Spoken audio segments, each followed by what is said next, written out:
ஜனங்களுக்கும் இன்னைக்கு ஒரு சலிப்பு வந்துடுச்சுங்க.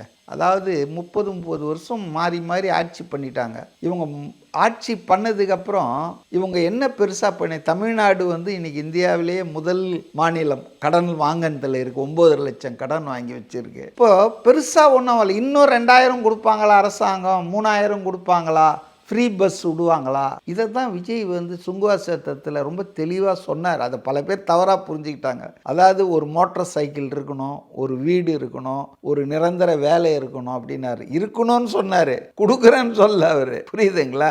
ஆனால் இருக்கணும் அப்படின்னா எப்படி இருக்கணும்னா பொருளாதாரத்தை மேம்படுத்தணும். ஒரு மாநிலத்தின் பொருளாதாரம், மக்களின் வாழ்க்கை தரன், அவங்க பர்ச்சேசிங் கெப்பாசிட்டி. உங்கள் கையில் ஒரு 100 ரூபாய் எக்ஸ்ட்ரா இருந்தால் தானேங்க நீங்கள் போயிட்டு எக்ஸ்ட்ரா ஏதாவது செய்யலான்னு யோசிப்பீங்க.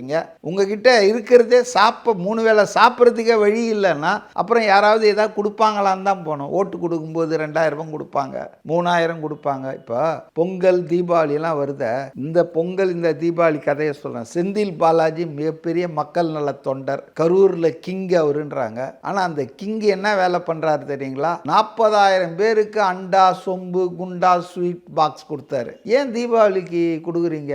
பொங்கலுக்கு இப்போ KN நேரு அவர் தொகுதியில் இருக்கிற எல்லாருக்கும் 3,500 ரூபாய் ஒர்த்து உள்ள பொருள் கொடுத்தாராம் ஒரு ஆளுக்கு.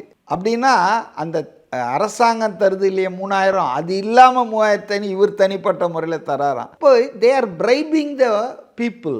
காசு கொடுத்து முன்னாடி ரிசர்வ் பண்ணி வைக்கிறாங்க ஓட்டை. காசுக்கு தான். இவங்க சேவை, மக்கள் அதெல்லாம் ஒன்றும் கிடையாது. இன்னொன்று என்ன பிரச்சாரம் பண்ணுறாங்க, ஏங்க நாங்கள் வந்தால் தாங்க இந்த 2,000 ரூபாய் இருக்கும், 1,000 ரூபாய் கொடுக்குறோம், இந்த உரிமை தொகை தொடரும்.